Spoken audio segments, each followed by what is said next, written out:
Bom, nós damos graças a Deus porque estamos já no segundo dia, né, dessa semana de estudos, em que nós iremos aprender sobre mordomia cristã.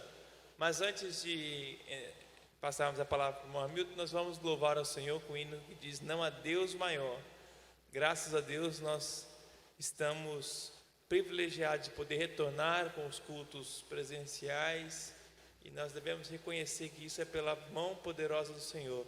Então vamos louvar a Ele, vamos reconhecer quão grande Ele é, quão nós somos dependentes, né, desse Deus que tudo criou, tudo formou e para o seu louvor.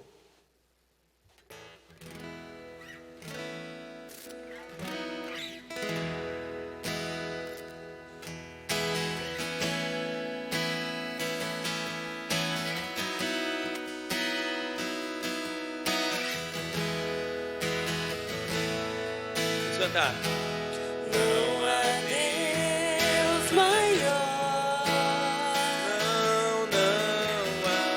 não há Deus melhor, não há Deus tão grande como nosso Deus. Não há Deus maior, não há Deus melhor, não há Deus tão grande como nosso Deus. Criou o céu, criou a terra, criou o sol e as estrelas. Tudo Ele fez, tudo criou, tudo formou para o seu louvor, para o seu louvor, para o seu louvor, para o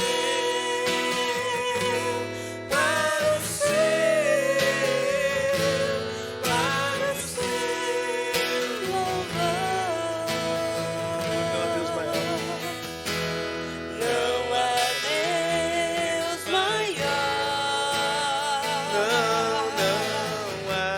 não há Deus melhor, não há Deus tão grande como nosso Deus. Criou o céu, criou a terra, criou o sol e as estrelas. Tudo Ele fez, tudo criou, tudo formou para o seu louvor, para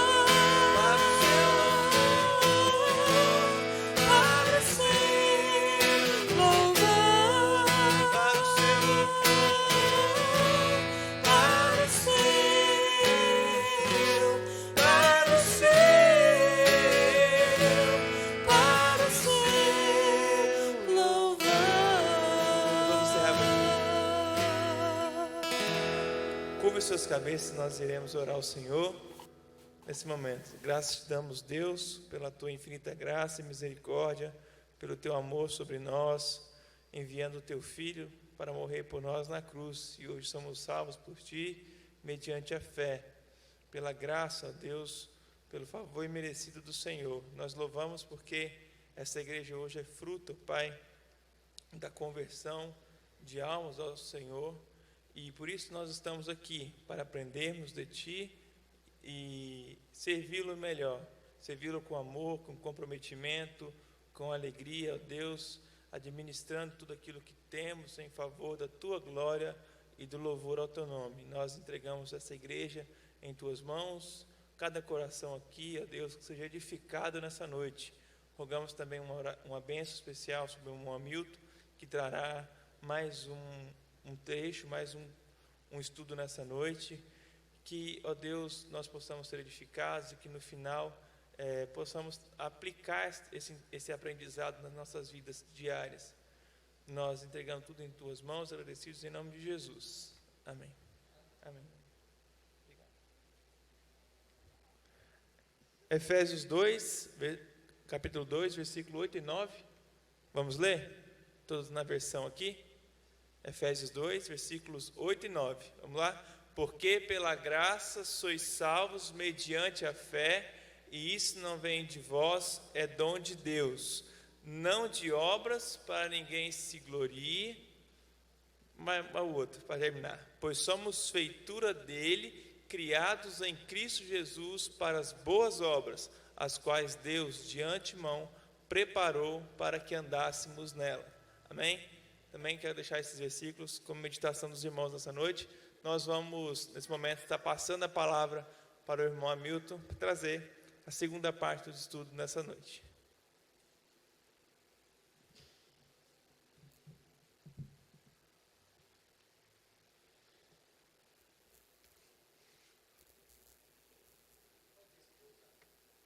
O azulzinho está mais legal.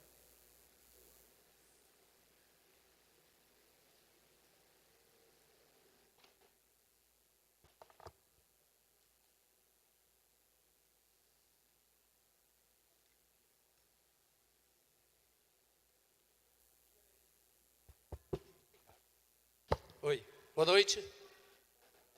Vamos continuar, né, o estudo que nós começamos na segunda-feira, mordomia, mais precisamente mordomia cristã, mas nós na segunda-feira falamos de mordomia, né, no conceito bíblico daquilo que era considerado como mordomia, né, no Antigo Testamento. Então nossa ideia foi mostrar o que significava isso, qual era a responsabilidade, né, de um mordomo, o maior da casa, né, não em termo absoluto de dono, mas de administração.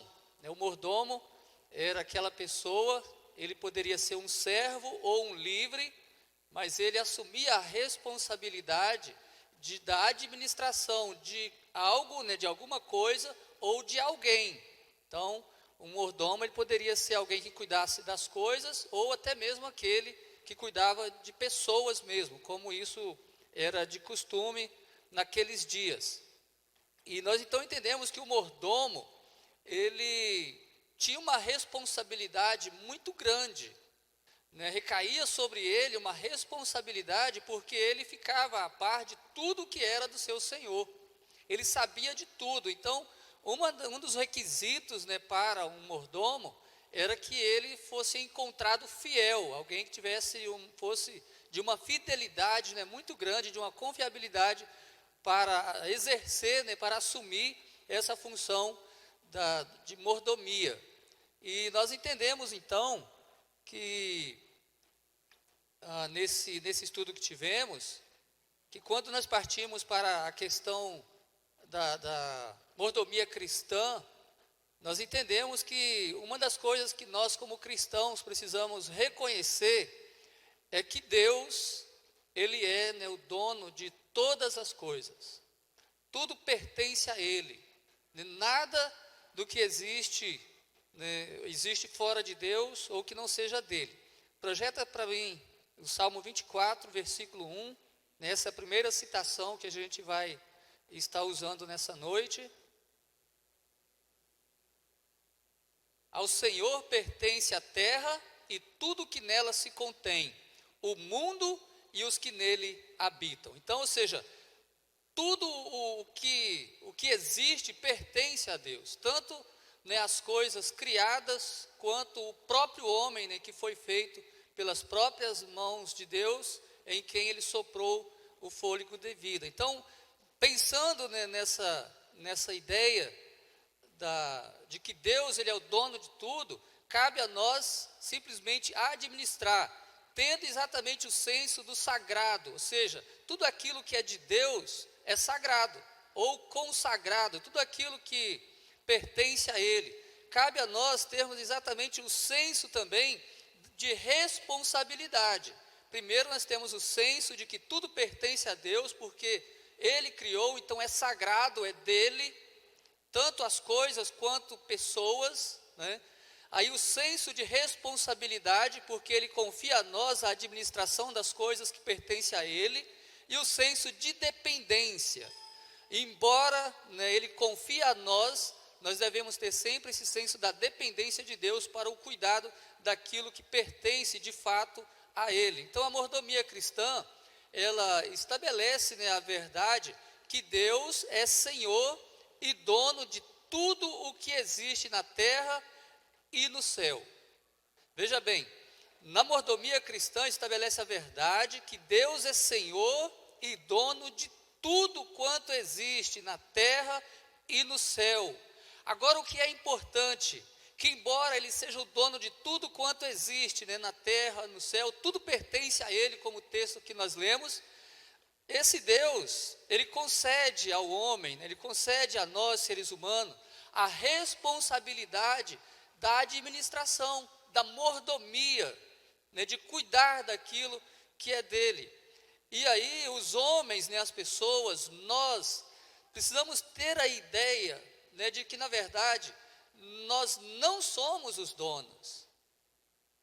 Embora, né, nós trabalhamos, nós nos esforçamos, nós corremos atrás, nós perdemos sono, nós cansamos, nós fazemos muita coisa, né, mas nós precisamos ter essa ideia de que embora eu seja inteligente, embora você tenha uma sabedoria, né, uma facilidade na administração dos seus bens, e você chegou a prosperar grandemente, você precisa ter a ideia de que tudo isso, inclusive a inteligência que você usa, inclusive, né, o seu conhecimento, é Deus que é capaz, que foi capaz e confiou a você estas coisas, porque de nós mesmos, nós não somos capazes.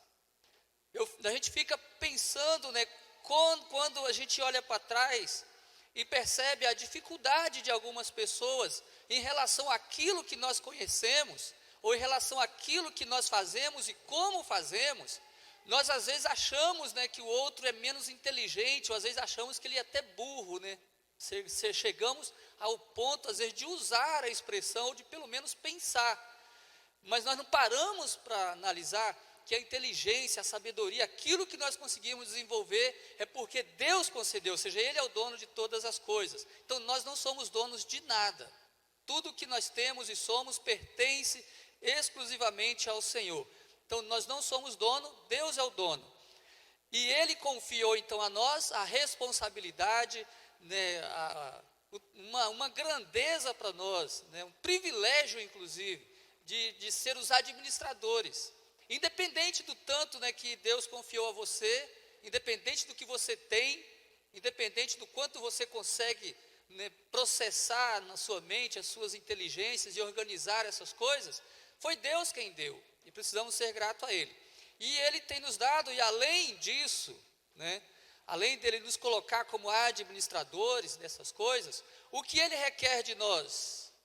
Como nós lemos, né, em 1 Coríntios 4, não precisa projetar esse, diz que o que Ele requer dos seus mordomos é que cada um se ache fiel.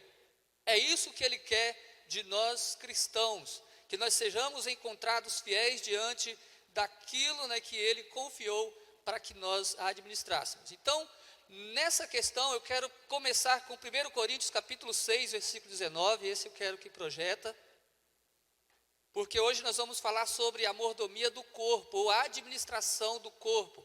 Acaso não sabeis que o vosso corpo, ele é o quê? Santuário do Espírito Santo que está em vós. Nós vamos ficar com a primeira parte desse versículo. Acaso não sabeis que o vosso corpo é santuário do Espírito Santo que está em vós? Veja, é muito provável que nesse tempo que Paulo escreve essa carta aos Coríntios, é provável que o templo já estaria destruído, já estava destruído. E o templo dos judeus, aquele construído por Salomão, reformado por Zorobabel e depois parece que por um imperador romano, porque foi grande o período, né, de toda essa reconstrução. Aquele templo, provavelmente nesse período, ele estava destruído. E era o lugar da habitação de Deus. O santuário, né, o Santo dos Santos, onde estava a Arca da Aliança, que significava a presença de Deus, havia sido destruído. Ou seja, o povo não tinha um lugar que eles tinham anteriormente, né? E aí Paulo está dizendo que, na verdade, agora, de fato, eles não têm um santuário lá, aquele lugar onde se fazia as ofertas, as adorações e cultuavam ao Senhor. Ele está dizendo, olha, nem precisa disso, porque o corpo de vocês, são vocês mesmos, somos nós, a habitação do Espírito Santo de Deus. Paulo, escrevendo aos Gálatas, ele disse que nós fomos selados com o Espírito Santo da promessa quando nós cremos. Quando uma pessoa crê no Senhor Jesus Cristo, recebe como Senhor de sua vida, né, quando ele é salvo, alcançado pela misericórdia, pela graça de Deus, então ele se torna o quê? Uma pessoa habitada pelo Espírito Santo, selada pelo Espírito Santo, e ele passa a ser propriedade exclusiva de Deus. Então, esse corpo, então, que você tem, ele não é seu. O vosso corpo, ele é santuário do Espírito Santo de Deus que está em vós, o qual tende da parte de Deus e que não sois de vós mesmos. Ou seja, então, você não é de você mesmo. Ou seja, o corpo que você tem, ele não é seu. Essa é a ideia que a mordomia cristã quer nos trazer. Entendeu? De que o corpo que nós temos, ele não é nosso. Ele não pertence a nós de fato, ele está emprestado.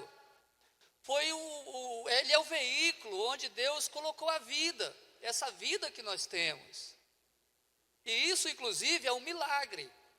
Né? Nós lemos em Salmo 139, né, do milagre descrito pelo salmista Davi, quando ele vai contemplar, né, a maneira pela qual Deus ele forma, né, o ser humano no ventre materno.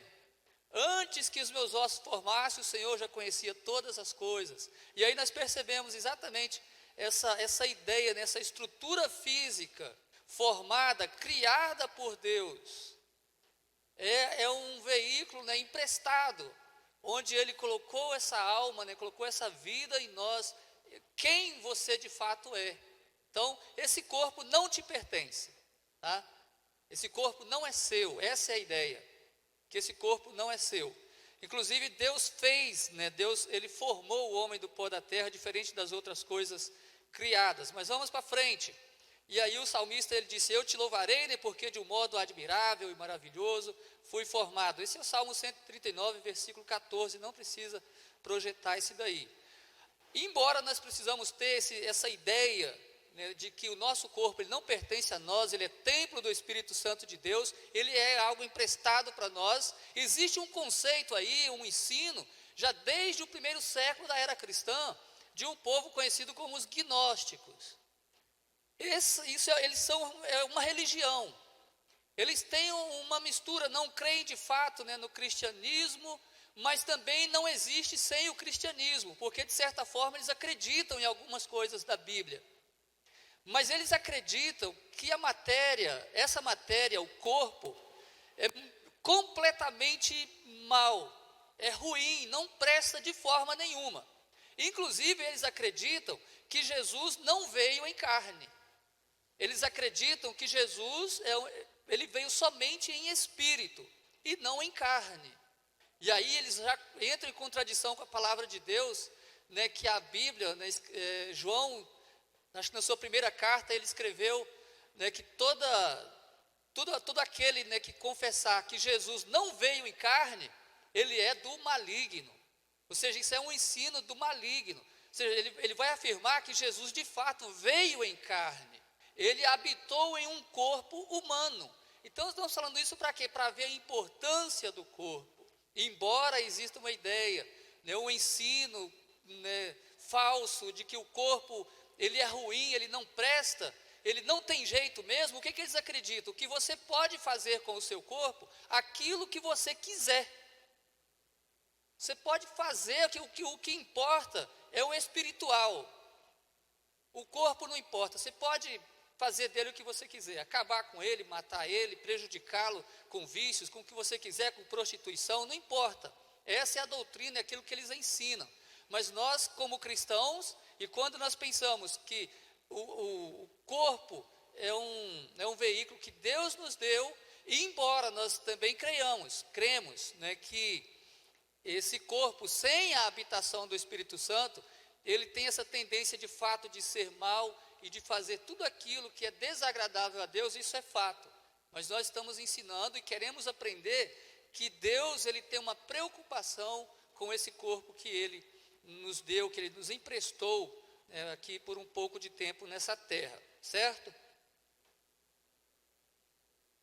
Mas vamos ver o que a Bíblia vai falar então. Agora a gente vai precisar de projetar algumas coisas aí, a respeito do nosso corpo.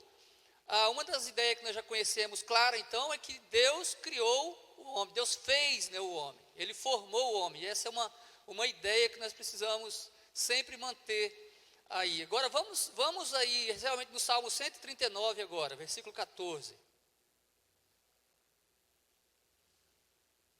Graças te dou, visto que por um modo assombrosamente maravilhoso me formaste. Então as tuas obras são admiráveis, e a minha alma o sabe muito bem. Ou seja, o salmista está admirado pela maneira e reconhecendo que o corpo dele foi criado, foi feito, foi desenhado, né, por Deus. E isso é importante. Vamos ver, o corpo, né, não vamos citar esse, mas eu só quero mencionar que o corpo ele é tão importante que ele foi usado como, nós podemos dizer, como um exemplo, como uma metáfora, sei lá, alguma coisa assim, para Jesus, e não exatamente Jesus, mas para Paulo, ensinar a respeito da igreja usando o corpo como modelo, quando ele vai dizer, né, que a igreja do Senhor Jesus Cristo é um corpo, e assim como um corpo tem muitos membros, a igreja de Cristo também tem muitos membros, ou seja, e assim como cada membro tem suas funções, ou seja, então há uma diversidade de funções, de exercícios, de coisas para ser feito na igreja, tratando-se de uma igreja organizada, de uma igreja local. Ou seja, então nós somos membros, né, do corpo de Cristo. Então veja a importância, né, que a Bíblia dá ao corpo, quando ele compara a própria igreja de Cristo, que é formada de pessoas, e compara ela com o corpo humano. Isso está lá, 1 Coríntios capítulo 12. E com o nosso corpo nós podemos glorificar a Deus. 1 Coríntios capítulo 6, versículo 20. Esse eu quero que projete aí. Porque foste comprados por preço. Lembra que esse versículo, ele é a sequência do versículo que nós já lemos, né, de que o nosso corpo ele é templo do Espírito Santo, certo? E aí ele vai dizer, porque nós fomos comprados, né, por preço, e o preço você já sabe, né? O preço foi o precioso sangue de Jesus Cristo, como de um cordeiro imaculado, e é um preço que Pedro disse que ele é mais caro do que prata e ouro. Então, ele vai dizer, agora então, glorificai a Deus, onde? No vosso corpo. Veja a importância, né, o que a Bíblia mostra, como que ela quer que nós administremos o nosso corpo. E aqui fica claro que ele quer que a gente use o corpo para a glória de Deus, ou seja, diferente daquela ideia, daquela doutrina errada do gnóstico, né, que vai dizer que você faz do seu corpo o que você quer. Não, aqui nós temos o ensino de Paulo dizendo que você deve fazer com o seu corpo um meio para a glória de Deus, ou seja, nós precisamos glorificar a Deus por meio do nosso corpo, e isso nós precisamos ter muito definido, né, em nossa vida cristã. Vamos agora para os deveres para com o nosso corpo. Então, nosso corpo pertence ao Senhor, ele não é nosso. Nós somos administradores deles, devemos glorificar a Deus. E eu quero falar agora então sobre alguns deveres que nós, como vidas aí, como pessoas, como cristãos, os deveres que nós devemos ter para com o nosso corpo. E uma das coisas, se vocês quiserem citar alguma coisa que é bom também para um corpo, tratando-se exatamente do nosso corpo, do nosso dia a dia aí, eu quero começar com alimentação saudável. Olha, nós já aprendemos que o nosso corpo precisa ser cuidado, administrado, porque ele é do Senhor. Tem um texto de 1 Tessalonicenses, não me lembro exatamente o versículo, que ele diz que todo o vossa alma, espírito e corpo, ou seja, tanto a parte material quanto a parte espiritual, ele vai dizer que sejam plenamente conservados ou guardados. Então, por isso que nós falamos que o corpo, ele precisa ser cuidado. E se tem uma coisa, então, que nós precisamos dar para o nosso corpo, é uma alimentação saudável. Pode projetar? 1 Tessalonicenses 5, 23. O mesmo Deus da paz os santifique em tudo, e o vosso espírito, alma e corpo sejam conservados íntegros e irrepreensíveis na vinda de nosso Senhor Jesus Cristo. Viu como que Deus quer que seja o corpo do cristão? Que ele seja reservado, santificado, protegido, conservado íntegro, ou seja, inteiro, completo. E para isso, então, eu acredito que a alimentação saudável é uma boa coisa, né? A água é bom para o corpo. Então, e hoje, por incrível que pareça, eu comecei, não tive tempo, ver alguma coisa relacionada à água tomada em jejum, né? Na hora que você levanta. Eu não pude ver o final, mas o que eu já fiquei ciente de que é muito bom, mas tem que ter uma quantidade. Eu não fiquei sabendo qual é a quantidade exata, como fazer isso.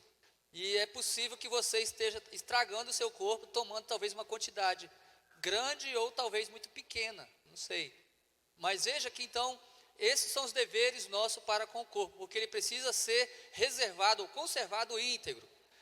A higiene do corpo, parece coisa simples, né? Mas quando a gente para pensar que o nosso corpo não é nosso, ou seja, nós estamos cuidando dele para o Senhor, porque aquilo que é nosso, você não precisa prestar conta para ninguém, não é certo? Então você faz do jeito que você quer. Normalmente não é assim? Não, vou fazer de qualquer jeito, que estou fazendo para mim mesmo, né? Então não tem ninguém para dar pitaco. Então, tudo bem. Agora, quando nós falamos, né, na aula passada sobre a grande dificuldade que a gente tem de prestar contas, né? A dificuldade que é prestar contas, independente do que seja, né? Mas você prestar conta é muito difícil, porque qualquer vacilo que você der, você pode comprometer muita coisa, né, até mesmo a sua integridade, né? As pessoas podem desconfiar de você por causa de um deslize, de alguma coisa que você não prestou conta direito. Então tá, a gente fala que a higiene do corpo é importante, por quê? Porque nós já aprendemos que não é nosso corpo. Então, Deus criou o nosso corpo, Ele viu ele sendo formado, porque Ele mesmo formou no ventre, e Ele quis, né, Ele quer um corpo que seja saudável, né, para o bem cuidado. Então, a higiene do corpo, a gente pode pensar em tudo, né? A saúde, né? Ou, no caso da higiene, falar do banho, né, bem tomado, né? Quando você coça assim, enche, né?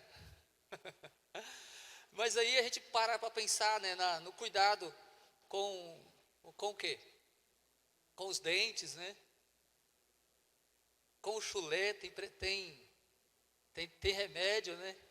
É difícil às vezes cuidar dessas coisas, mas isso é uma verdade que a gente precisa falar, sabe por quê? Porque eu acredito que muitos de nós já tivemos dificuldade de chegar num lugar e você ser obrigado a tirar o sapato. Não é difícil? Ou, por exemplo, quando alguém te pede um abraço, né? Dependendo do dia, da hora, do falta de cuidado que você teve. É claro que isso vai acontecer no final do dia, né? Depois do trabalho.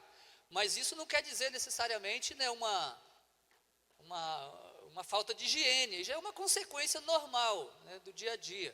Mas o que a gente está falando é realmente desse cuidado, né, diário com as nossas vidas. E aí o cuidado da casa, das roupas e assim, evitando doenças, tá? Isso é que nós precisamos ter, esse cuidado para que o corpo não seja contaminado por alguma coisa. Nós estamos vivendo aí uma época de pandemia, né?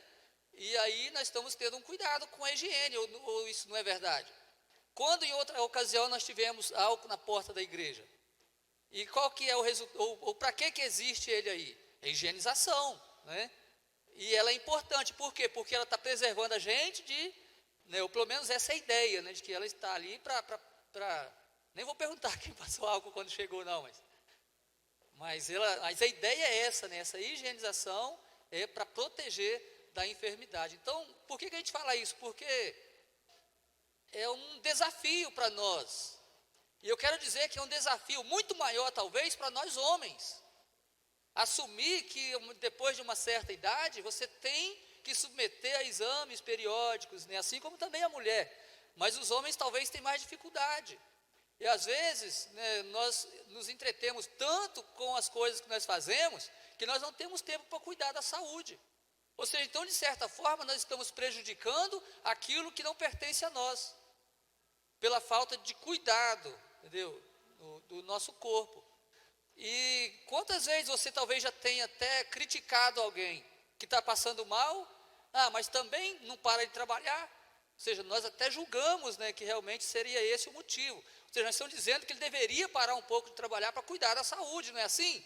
Nós criticamos, mas às vezes nós mesmos fazemos isso, e isso é um cuidado que nós precisamos ter, né? E às vezes com a desculpa de não ter tempo, aí depois que a coisa pega, né, o corpo está danificado, impossibilitado de glorificar a Deus com o seu corpo, né, de fazer as coisas para o Senhor, aí tem tempo para parar, aí tem tempo porque adoeceu, né, não cuidou, passou da hora, aí agora tem o tempo que for necessário, né, para recuperação. Então veja que essa é a ideia da mordomia do corpo, ou seja, da administração do corpo, pensando que o nosso corpo ele é templo do Espírito Santo, ele precisa ser conservado íntegro para o dia, né, da redenção.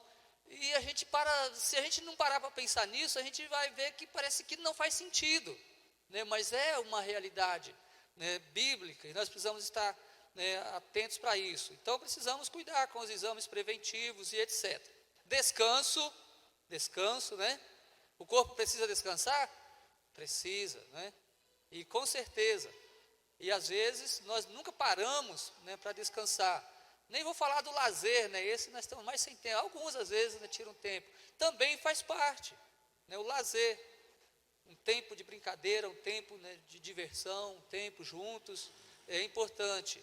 Uma coisa que é muito importante para o corpo, segundo a palavra de Deus, Gálatas capítulo 5, projete aí, versículo 19. Quero ter muita atenção para a gente entender isso aqui. Ora, as obras da carne, né, do corpo aí, são conhecidas e são prostituição, impureza, lascívia. Pode deixar só nesse primeiro aí mesmo. Ora, as obras da carne são conhecidas e são prostituição, impureza, lascívia. É claro que aí depois segue uma sequência. Mas eu quero trabalhar nessa questão aqui. Sobre prostituição, vamos falar daqui a pouco, mas nessa palavra lascívia, tá? A gente quer pensar nisso aí. Lascívia é conduta vergonhosa ou sensualidade. Lascívia, esse não é o único texto na Bíblia que vai, né, corrigir a lascívia. Existe um texto em Ezequiel, capítulo 23, que fala da luxúria, que também tem muito a ver com a lascívia, que é conduta vergonhosa e sensual. E lá em Ezequiel, inclusive, é uma parábola, onde ele fala de duas irmãs que elas estavam se prostituindo e usando, né, da lascívia, da sensualidade, né, mostrando o seu corpo. Enfim, era uma parábola para falar do pecado de Jerusalém, de Samaria, mas a ideia é o quê? Que o corpo ele precisa ser vestido decentemente. Tem uma coisa que a Bíblia sempre vai corrigir, é exatamente a sensualidade. A sensualidade, ela inclusive é um pecado. A lascívia, a luxúria, é pecado que nós cometemos ou que uma pessoa comete a não cobrir o seu corpo de forma decente. Então nós acreditamos plenamente que na mordomia do corpo, se tem uma coisa que nós, tanto homens quanto mulheres, precisamos cuidar, é com a decência, é com os trajes que nós usamos. Se eles são indecentes, se eles são imorais, se eles podem apresentar a nós uma conduta vergonhosa, porque nós não temos dúvida, né, não é nenhuma novidade para nós, não precisamos ter medo, né, de falar isso, mas às vezes a gente encontra pessoas que a gente às vezes tem vergonha de olhar para ela, né, por causa da maneira, por causa do traje que ela está usando. A gente se sente, né, até constrangido em olhar para a pessoa, por causa do traje. Então, nós entendemos que Paulo, quando vai escrever aos Gálatas, ele está falando aí de obras da carne, o pecado, né, que reside em nós, e ele vai dizer que é uma lista, né, desses pecados que nós podemos cometer através do nosso corpo. A prostituição, a impureza, né, que está muito ligado com a prostituição, a lascívia, que também é luxúria, que é a sensualidade, que é esse vestir, né, indecente. Precisamos, irmãos e irmãs, cuidar com essas coisas, porque o nosso corpo, ele não é nosso, ele não é seu, como nós já falamos. Você não pode usar o seu corpo, nós não podemos usar o nosso corpo como se ele fosse de fato nosso, uma vez que nós estamos pensando que nós estamos tratando de pessoas que somos cristãos, ou seja, estamos aqui para administrar aquilo que pertence ao Senhor, e queremos administrar de forma responsável, como Ele requer, de forma fiel, como Ele espera que seja, né? Que se ache cada um fiel diante dessa administração. Então precisamos pensar exatamente nessas questões. Fugir da prostituição. Projeta para mim 1 Coríntios capítulo 6, versículo 15. Não sabeis que os vossos corpos são membros de Cristo? Veja mais uma vez, o que Paulo está dizendo? Olha, não sabeis que os vossos corpos são membros de Cristo?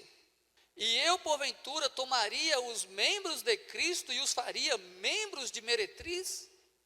Então veja aí, nós estamos tratando de quê? Da prostituição, que o corpo, né, de um cristão, de uma pessoa que se importa em administrar aquilo que é de Deus, não oferece a essas impurezas, da prostituição. E ele vai dizer, olha, uma vez que eu sou de Cristo, então meu corpo não pode ser oferecido para se fazer ou se fazer membro com a meretriz. Absolutamente não. Próximo versículo.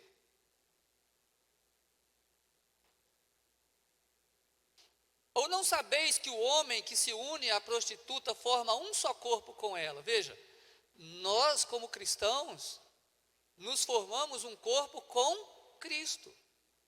A partir do momento que alguém se dá à prostituição, ou usa o seu corpo para essas coisas, então ele está se desfazendo, é como se estivesse desligando de um, ou quem sabe nem havia de fato sido ligado ao primeiro, ao corpo de Cristo. E aí ele está dizendo, quem se une a ela forma um só corpo com ela, porque como diz, serão os dois uma só carne. Pode pôr o próximo para a gente ver se ele vai ajudar mais alguma coisa aqui.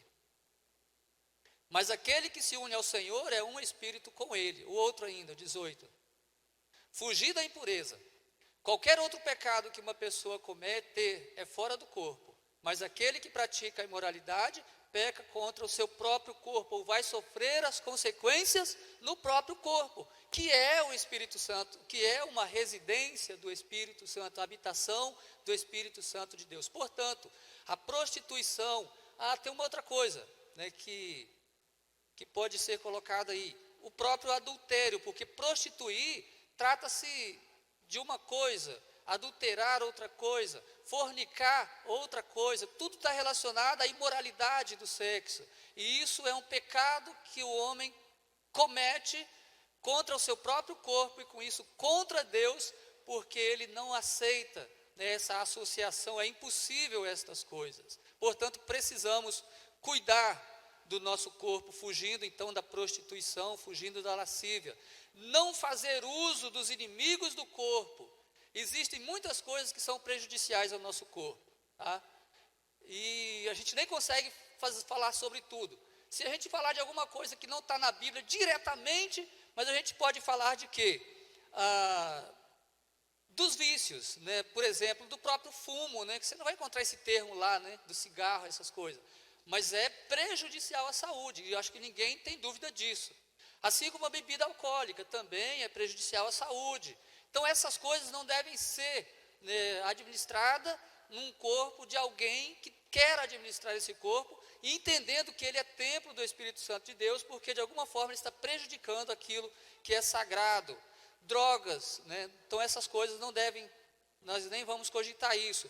Mas tem coisas, por exemplo, nós encontramos na Bíblia, que pode prejudicar o corpo também. A própria glutonaria, né, que a Bíblia é enfática em dizer. Falar do glutão, o guloso, né, aquele que come além da conta. E aí, quantas pessoas que às vezes prejudicam a sua saúde por causa da glutonaria.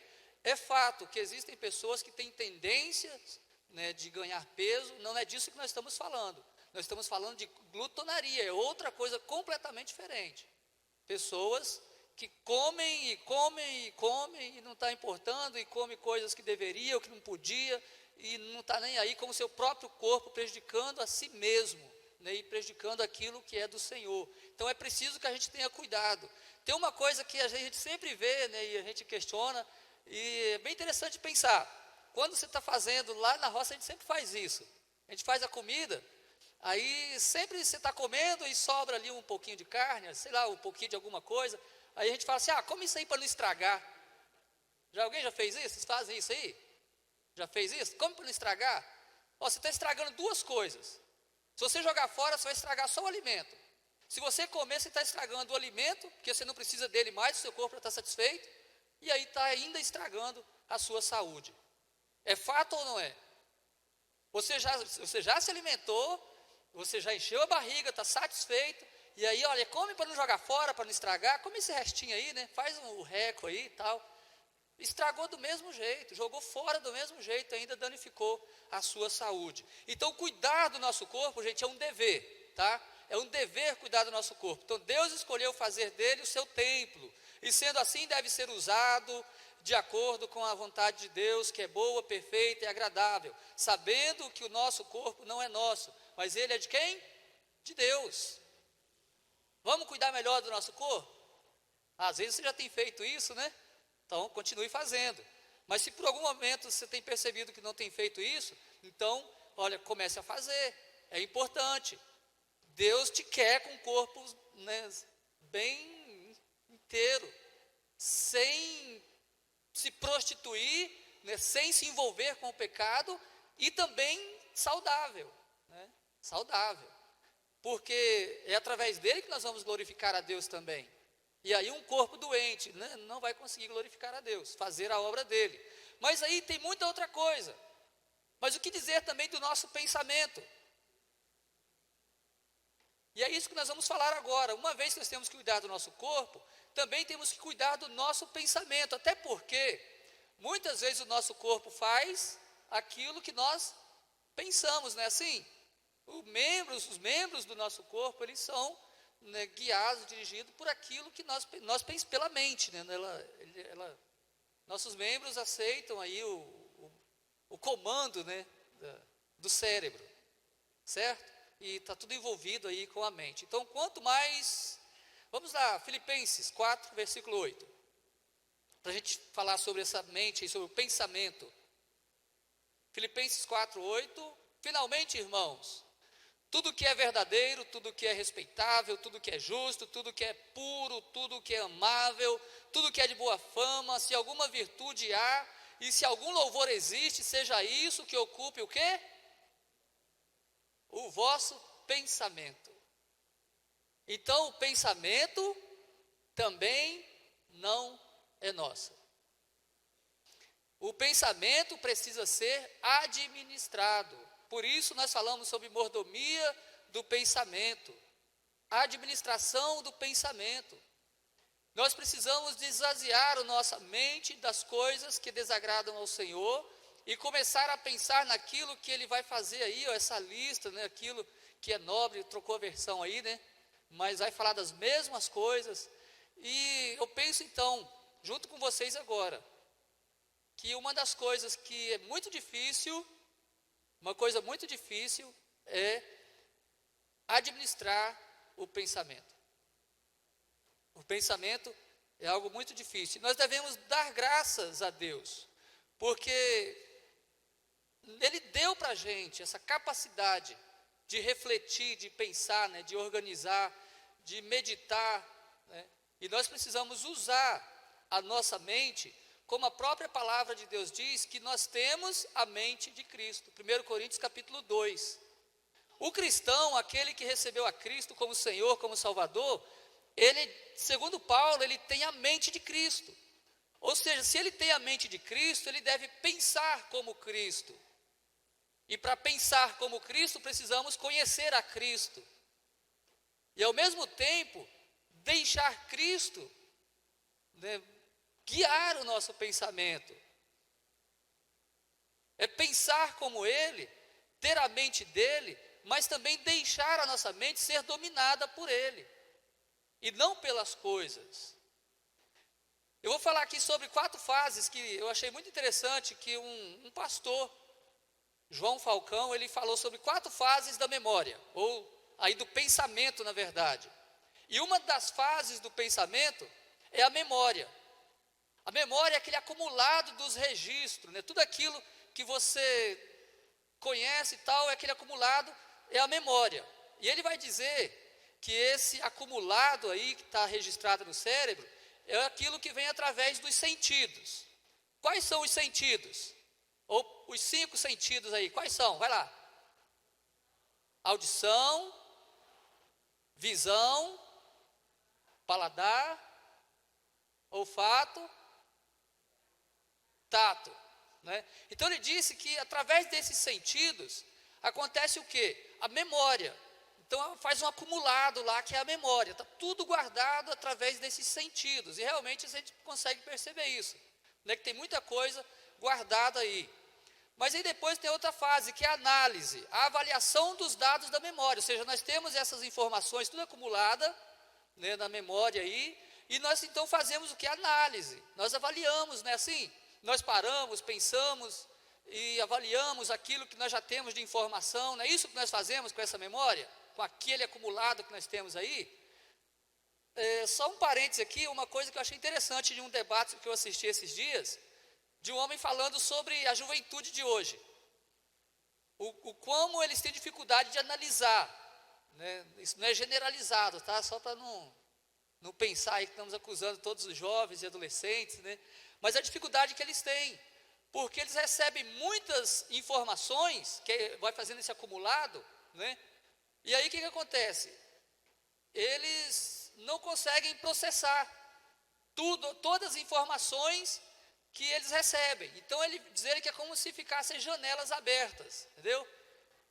E de repente você pega um adolescente ou um jovem, ele está parado assim, olhando para lugar nenhum, pensando nada, porque ele não teve tempo de processar as informações que ele recebeu, e ele não consegue, às vezes, decidir nada diante daquilo.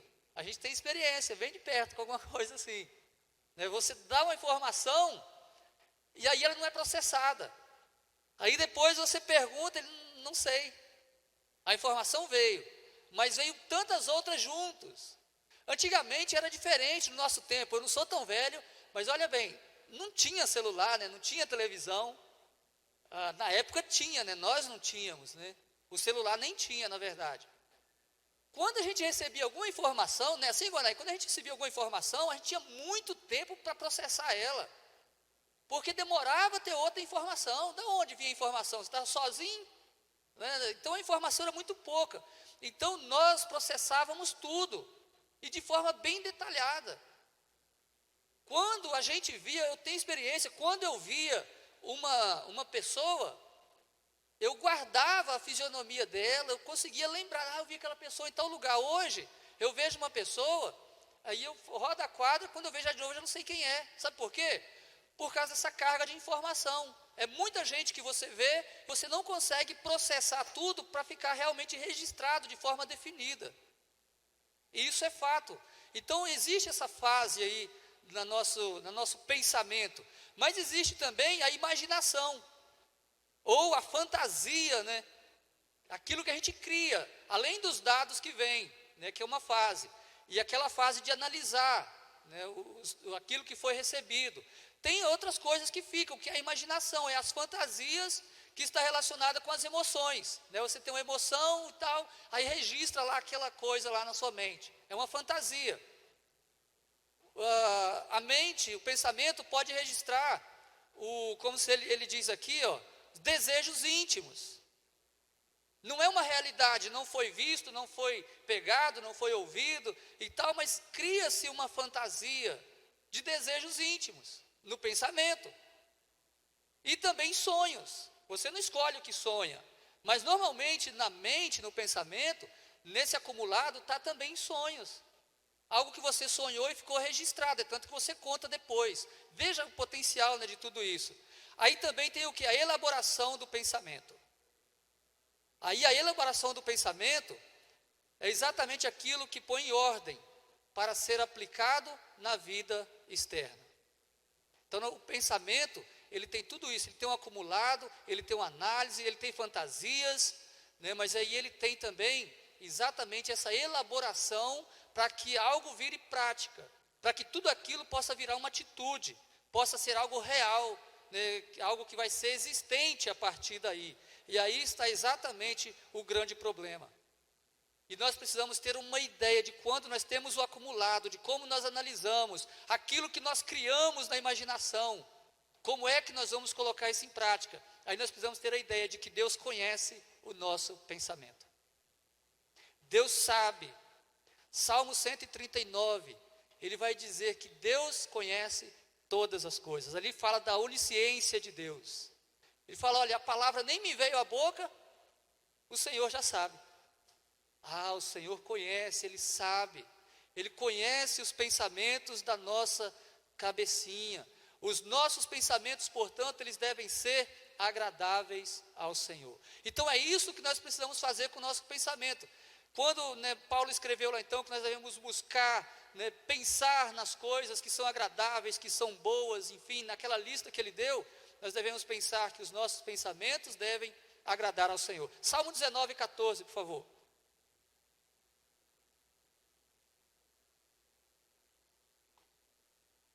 Que as palavras da minha boca e a meditação do meu coração, ou pensamento, né, coração, mente, isso tudo aí, sejam agradáveis a ti, Senhor, rocha minha e meu resgatador. Então o salmista, ele tinha um desejo que as palavras da boca dele, né, aquilo que ele falava, aquilo que ele meditava, aquilo que estava no íntimo dele, no pensamento dele, fosse coisas agradáveis a ele. E esse deve ser o que nós devemos trabalhar o nosso pensamento para eliminar as coisas ruins, porque isso é possível, né, acontecer. Então o Senhor, ele prova ou reprova os pensamentos maus, tá? Nós nem vamos poder ler os textos, mas nós temos textos, vamos ler um, Provérbios 15, 26, vamos nesse aqui para a gente ver.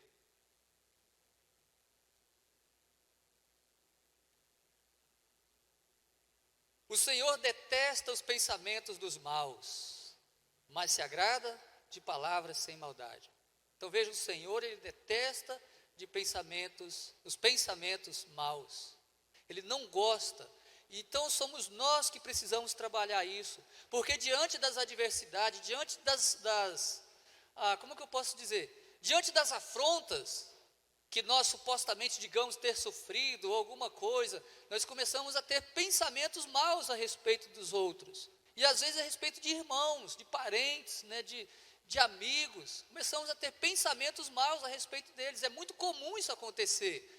Mas o Senhor detesta esses pensamentos. Então, nós precisamos fazer o quê? Colocar coisas boas, ocupar a nossa mente com as coisas boas. Filipenses 4 e 8, é aquele que nós lemos lá. Só volta lá para você ver então. Filipenses 4, 8. Filipenses, não Provérbios. 4, 8.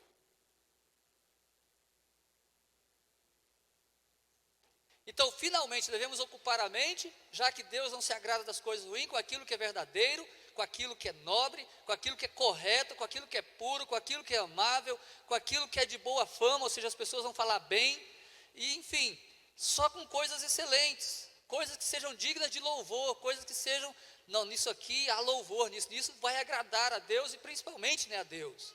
E é claro, se uma vez que agradou a Deus, automaticamente agradou também as pessoas. Precisamos administrar.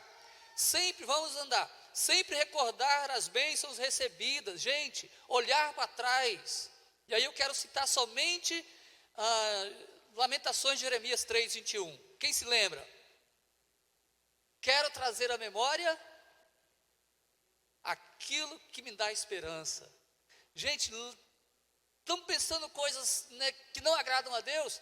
Vamos trazer à memória aquilo que nos dá esperança. Vamos trocar isso, é possível, precisamos administrar o nosso pensamento. Então, sempre recordar as bênçãos é muito bom, é um dever, inclusive, né, para nós, para a boa administração do nosso pensamento. Ser dominado pelo amor, ser dominado pela fé, né, acreditar de fato. Aquele que se aproxima de Deus, é necessário que ele acredita que de fato Deus existe, que ele é galardoador, ou seja, ele dá a recompensa àqueles que têm fé. Deve sempre estar em renovação. E aí nós vamos para Romanos 12, 1 e 2, esse eu quero ler, para a gente falar sobre esses deveres para com o nosso pensamento, essa renovação, né, da mente. Portanto, irmãos, rogo pelas misericórdias de Deus, olha, está insistindo, né, que se ofereçam em sacrifício vivo, santo e agradável a Deus. Este é o culto racional de vocês. Volta lá, faz favor. Coloca agora na outra versão que você estava. Isso, na corrigida aí. Rogo-os, pois, irmãos, pelas misericórdias de Deus, que apresenteis o vosso corpo. Aquela outra versão dá ideia também, né, mas não trouxe, dá ideia, né, mas não trouxe, parece que, aí a palavra corpo, né. Então, o que Paulo está pedindo a Deus? Que os irmãos apresentassem o corpo deles, né, por sacrifício vivo, santo e agradável a Deus, que é o vosso culto racional, ou seja, ofereçam o vosso corpo. E aí, não somente isso, mas agora é o 2, esse é o mais importante, para esse momento agora, versículo 2, próximo. E não vos conformeis com este século, mas transformai-vos pela renovação da vossa mente, ou do vosso pensamento. Então, uma renovação, né, do nosso pensamento a cada dia, baseado naquilo que é agradável, naquilo que é da vontade de Deus, para que experimenteis qual seja a boa, agradável e perfeita vontade de Deus. Então precisamos aprender realmente a administrar o nosso pensamento e evitar os inimigos, como por exemplo, leituras pecaminosas. Existe leitura ou alguma literatura, né, pecaminosa? Como existe, né? Como existe literaturas que são pecaminosas, existem muitos, então precisamos evitar alguns programas, né, e precisamos nós, adultos, cuidar dos programas das crianças, né, para que isso já não vá trabalhando nessa questão de impregnar as coisas ruins na cabeça, na mente, no pensamento delas.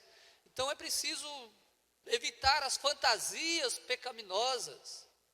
Quando o Senhor Jesus Cristo, em Mateus capítulo 5, ele vai falar, né, para aqueles que estavam ouvindo ele disse, olha, aquele, né, que olhar por uma mulher com a intenção, né, pecaminosa, ou com a intenção com ela, ele diz que já adulterou com ela, ou seja, então, pensamentos, fantasias pecaminosas. A nossa mente é capaz de criar fantasias, né, criar um mundo fantasioso de pecado, e que se processado for, né, vem para a prática e aí desagrada ao Senhor, né, traz a consequência sobre o corpo, que é santuário, né, do Espírito Santo de Deus. Precisamos evitar as más conversações, porque as más conversações nos levam realmente a ter um pensamento pecaminoso. No Salmo 1, né, nós encontramos o ensino do salmista falando que, como está escrito lá? Salmo capítulo 1, por favor, fugiu aqui. Bem-aventurado o varão, o homem, né? Que não anda no conselho dos ímpios, não se detém no caminho dos pecadores, nem se assenta na roda dos escarnecedores. Então, ou seja, evitar essas coisas são importantes para ter uma mente limpa, né? Uma mente que tem as coisas que é agradável ao Senhor. Então, precisamos trabalhar essas coisas na nossa vida, na nossa mente, a fim de que agrademos ao Senhor. Então, ao saber que Deus conhece os nossos pensamentos, isso já seria suficiente para zelarmos por este. Deus nos deu um filtro para coarmos os nossos pensamentos. Isso nós vemos naquele Filipenses 4:8 que nós lemos. Devemos buscar tudo que é puro, verdadeiro. Então essas coisas vai ser bom.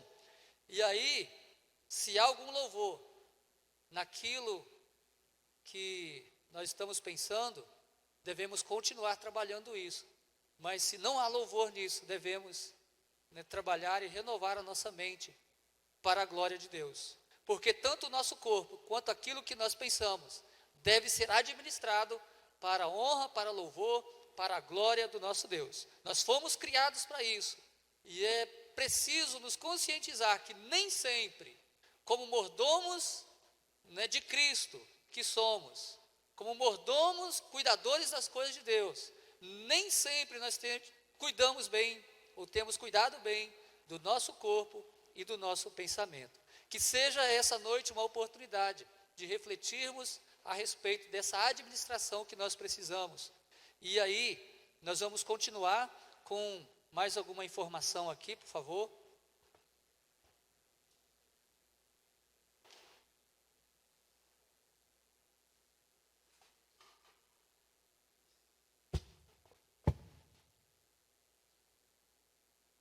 Boa noite. Eu vou trazer só algumas dicas práticas de como fazer esse cuidado com a mente. Vai ser algo bem breve.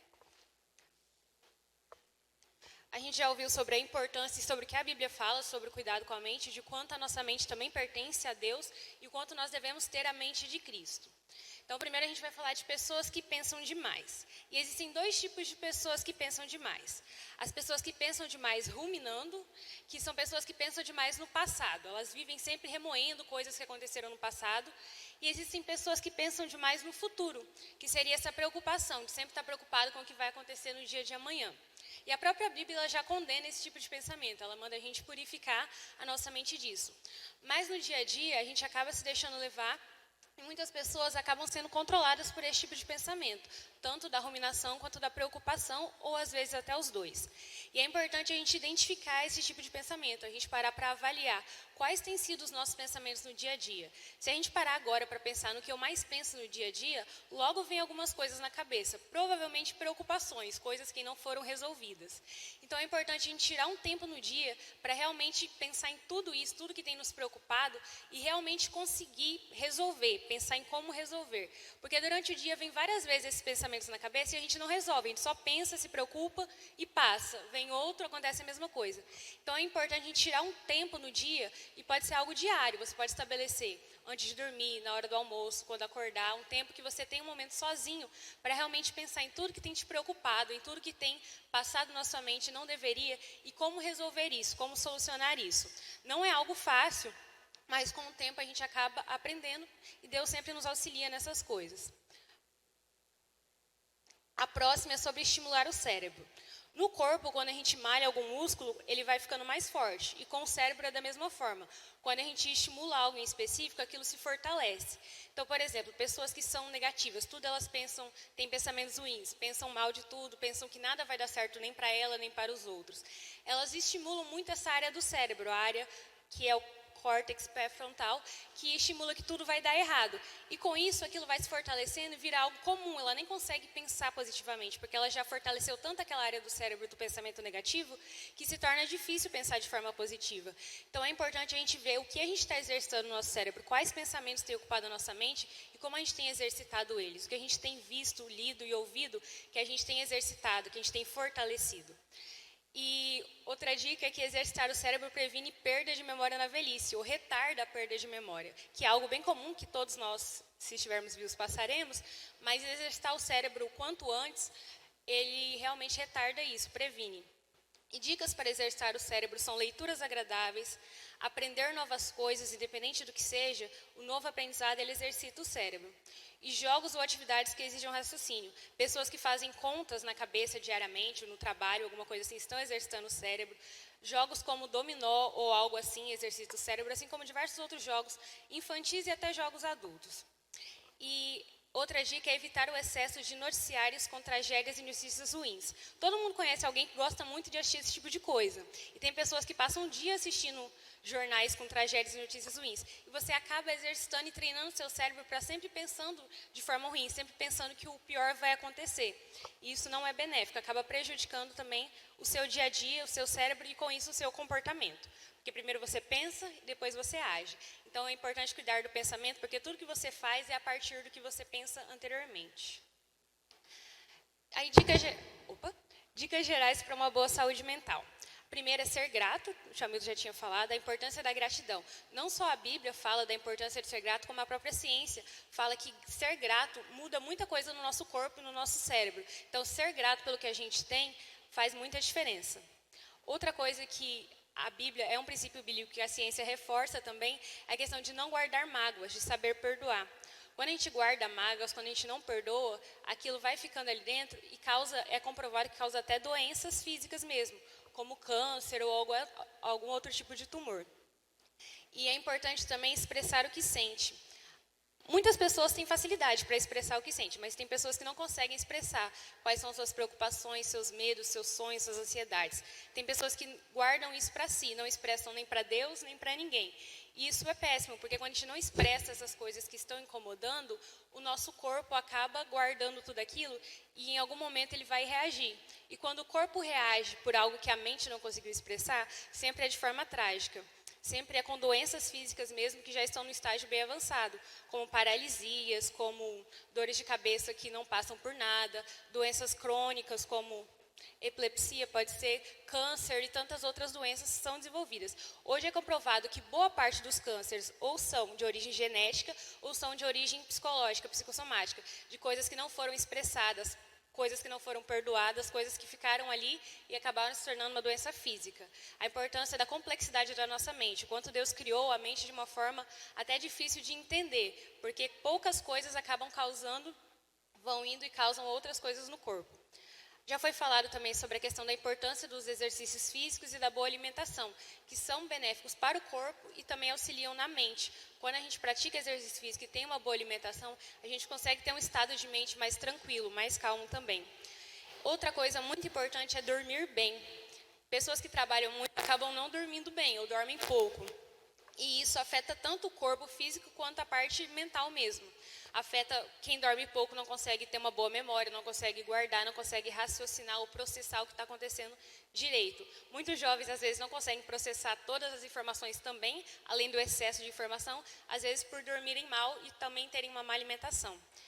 E é importante a gente cuidar também com tudo que a gente ouve e escuta, ficou repetido, com tudo que a gente vê, com tudo que a gente ouve, com tudo que a gente faz, porque isso afeta muito como o nosso cérebro funciona. Se a gente sempre está ouvindo coisas ruins, se a gente sempre está ouvindo pessoas que não perdoam, pessoas reclamando, fofoca e tudo mais, a gente acaba exercendo isso no nosso cérebro também. Então é importante a gente ter cuidado com isso também. Para encerrar, dicas para dormir bem ou para momentos de estresse. A primeira é respirar corretamente de forma profunda. Parece algo bobo, mas a gente normalmente não respira da forma correta. Deus criou o nosso corpo, o pulmão, que é um dos órgãos respiratórios mais importantes, mas Ele também criou o diafragma, que fica abaixo do pulmão. E normalmente no dia a dia a gente respira somente com o pulmão. Muitos de vocês já tiveram contato com algum bebê ou têm contato com algum bebê, e quando você observa um bebê dormindo, você vê que a barriguinha dele sobe quando ele respira, sobe e abaixa. E às vezes no dia a dia, quando a gente respira, isso não acontece com a gente respira somente com o peito, somente com o pulmão. E o diafragma acaba não trabalhando. E essa respiração ela é prejudicial para o corpo. É importante que quando a gente respire, a gente se atente de respirar também com o diafragma, que a gente respire fundo a ponto de perceber que o diafragma também está trabalhando, e não somente o pulmão, que a barriga também se move, e não somente o peito. Então, antes de dormir, é importante, para a gente acalmar nosso corpo, acalmar nossa mente, conseguir ter uma boa noite de sono, que a gente realmente esteja respirando da forma correta. Porque isso vai mandar um comando para o nosso cérebro que está tudo bem, que a gente está calmo, que está na hora de dar uma desligada. A segunda, evitar coisas que ativem a adrenalina, como músicas animadas, filmes com ação e leituras com suspense. O nosso corpo, quando ele se sente em perigo, quando ele vê alguma situação com ação, com aventura, alguma coisa que causa suspense, que causa um nervosismo, ele manda o comando da adrenalina, o hormônio da adrenalina, e isso deixa o corpo na ativa, como se estivesse preparado para fugir, para fuga. E durante a noite, se logo antes de dormir a gente tiver acesso a músicas muito animadas ou coisas desse tipo, o corpo fica ali ligado, preparado como se estivesse para fugir, e pelo contrário, ele deveria estar desligado para dormir. E o último, ter um momento de meditação, que seria ter antes de dormir, depois de fazer esses passos, realmente focar somente em algo, ou no momento devocional, ou no momento de gratidão a Deus por tudo que está acontecendo, mas realmente se desligar de tudo aquilo e focar em apenas uma coisa, e respirar fundo para você realmente tentar ter uma boa noite de sono. Acho que é isso. Muito obrigada. Henrique. Amém. Esse exercício de gratidão é uma coisa interessante fazer. Eu já pude vivenciar isso na pele, quão isso influencia na nossa mente, no nosso desempenho.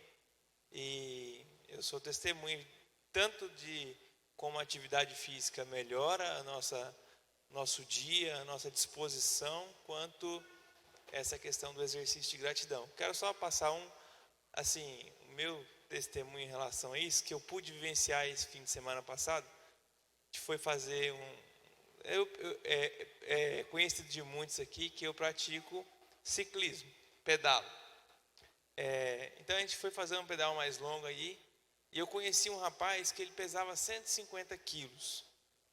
E ele conversando comigo, eu perguntei para ele o que foi que motivou ele a emagrecer, porque ele não fez bariátrica, não fez nada. Ele falou que o que motivou ele a perder aquele peso de uma forma tão repentina, tão pum na vida dele, assim, tão marcante, foi o fato de que um dia uma pessoa da igreja dele perguntou para ele se ele tinha sonho de brincar com a filha dele, que tinha recém-nascido. Ele falou que tinha sonho sim de brincar com a filha dele, e ele falou assim: então por que você não começa cuidando da sua saúde?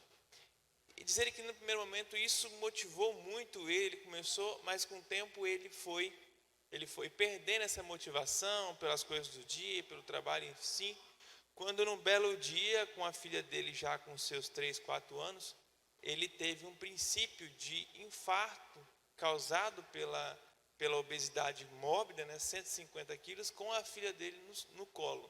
Então ele caiu, a filha dele também caiu, e no chão e tal, enfim. Aquilo para ele foi a gota d'água. Então daí em diante ele perdeu 70 quilos, com muita atividade física, praticando ciclismo, enfim. Então essas são coisas que a gente pode... é uma das histórias, mas todo mundo aqui deve conhecer alguma história assim, de pessoas que tiveram um start na vida de mudança, tanto de mente quanto de corpo.